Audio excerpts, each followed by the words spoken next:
All right, it's the Monday Booze and News. I'm John Shrek McPhee, the Sheriff of Baghdad.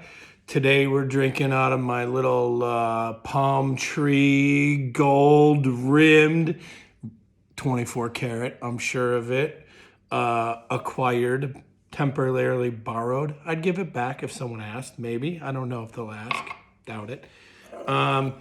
Tonight, I'm opening a brand new bottle of Blanton's bourbon. Check this out. Got the old N on the horse, if you know what's up with that. Woo. Oh, freshy fresh. And I'm telling you, it's Monday, so, you know, woo.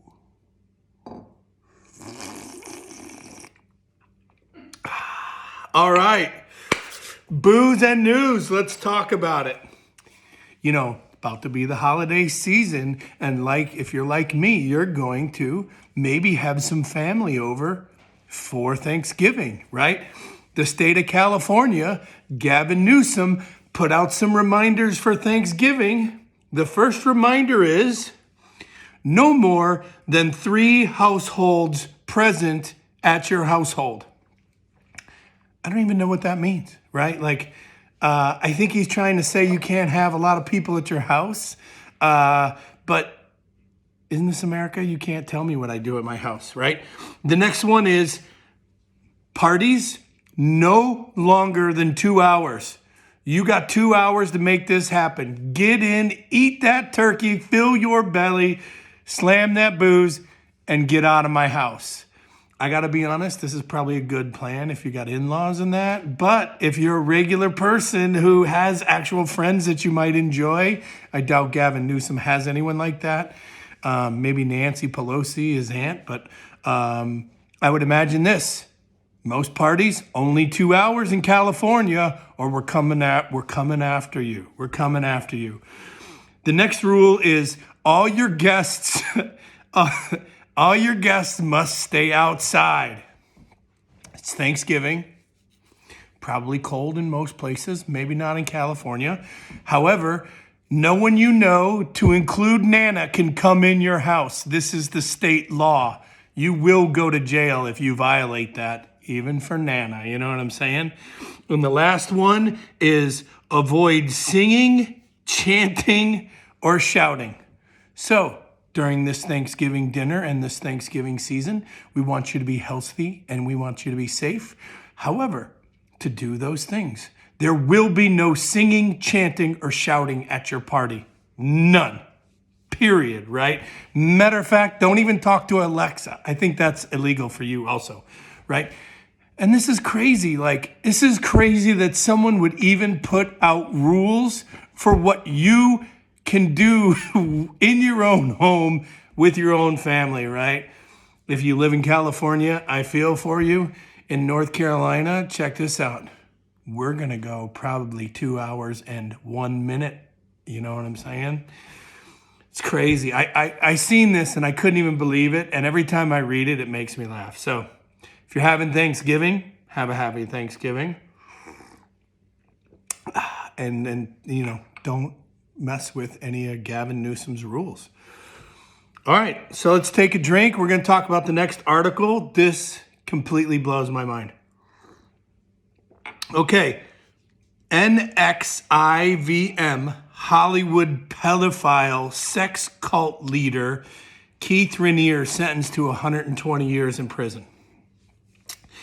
And this is kind of weird, right? Because it was... that the famous girl that was on TV was this guy's number 2 girl. And what she did is she lured, Allison Mack was the number 2, lured girls into their advanced program. I'm doing bunny ears. Advanced program under the premise of female empowerment and self-help workshops. So she was preying on people that already had low self-esteem and then getting them into the sex cult, right? And then the guy who ran the sex cult, right, his charges were sex trafficking, racketeering, child pornography, and forced labor, right? I would imagine that forced labor is sex with children. But I guess the law doesn't break it out like that. I'm not sure how they did it, right? He got a $1.72 million fine. Like, look, this is what the rich people of this country are doing, right? Look, under your nose every day, there's pedophile shit going on with our politicians, right? And I've said this before. If you're on Jeffrey Epstein's manifest to his island, I have zero respect for you. That includes Stephen Hawking. Yeah, he was on the list as well, right? So this guy got 120 years. Like, okay, check this out. If you're never going to get out of jail, why don't we just kill these people? It would be cheaper. And I know some of you out there are thinking, oh my God, killing people. But seriously, the amount of money it would cost to house this guy for the rest of his life. I mean, dude, sex with minors, sex trafficking, right? Forced labor with children, every charge they could think of, like, let's just put this guy on death row. Like, why spend the money? He's not even worth the money. He's not even worth the argument. He's fucking guilty. We should just kill him, right? But this is, Hollywood at its finest. And, they're telling you that you shouldn't be voting for whoever you want to vote for. And they're telling you to vote for Biden when really every one of these fuckers is pedophiles, right? It's bizarre. We've created this political elite class of people who are going to tell you what to do, right? But at the same time, they don't even follow their own rules. Those rules are for you, not them. Kind of bizarre to me, right? Last article that kind of blows my mind is Philadelphia City Council passes a bill to ban the use of less lethal munitions by the police, right?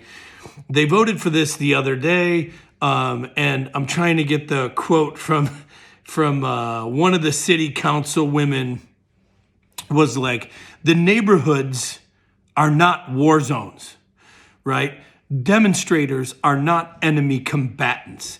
This is the first step in working with our communities to build a new model for public safety that is driven by their needs and their vision for the future, right? And the truth is like, okay, so you're going to take the less lethal away from the police, right, in trying to, win over the people who live there. But I'm going to tell you this, the majority of the people that live there are tired of losing their business and losing money to the fucking looters who are just mostly criminals anyway. Look at who that Kyle Rittenhouse guy shot. He shot felons. Like, okay, and so you're repairing we're repairing what was damaged with the community, right? But the reality is the community you're repairing should probably already be in jail. And the judicial system, we've talked about this before, they're fucked up also.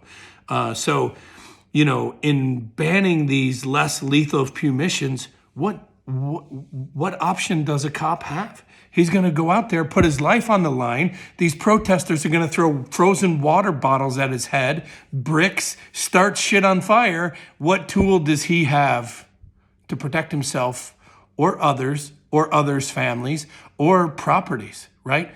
And this whole thing is bizarre to me. I don't understand how a city doesn't protect the business owners because they're paying more tax than anyone else, and that's how they make their money. A couple years from now, these cities are going to be hurting, and they're going to kind of be in the post-apocalyptic area because you ran all the businesses out, you ran out anyone with money, right? And you catered to these criminals who are just targets opportunity looting because they can, and they know they're not going to get shot. They know they're not going to get hurt. They know they're not going to do anything. Why wouldn't they loot? It's bizarre to me, right? So you're giving the police no chance, right? And it's just crazy to me that this is even happening. It's less lethal.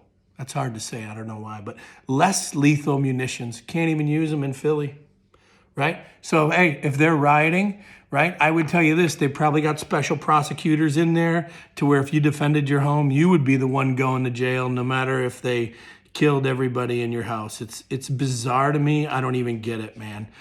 So, if you live in Philly, hey, I pray for you. Remember, it's going to be election day, right? Hey, I would tell you this, the next few days, get out, vote. Your vote matters, right? I'm going to tell you to vote, and I'm going to tell you stay home and stay away from the shit show, right? Because either way this goes, I don't know who's going to win. I don't have a crystal ball, right? But I can tell you this, if for whatever reason Trump wins, it's going to be a shit show. For whatever reason Biden wins, it's just going to be another day, right? That guy doesn't have enough power to affect my life at all. So I would tell you, get out and vote, right? I still want to party, maybe smoke a little crack with, Hunter, Creepy, Sleepy Joe. Like, I don't know if I got time, but I'd love to do that. I want to party with those guys. Doesn't mean I'm going to vote for them. All right, I'm John Shrek McPhee, the Sheriff of Baghdad. This is Booze and News. Remember, this is my opinion. It's probably wrong, and hey, this isn't the news you need. This is the news you deserve. Cheers.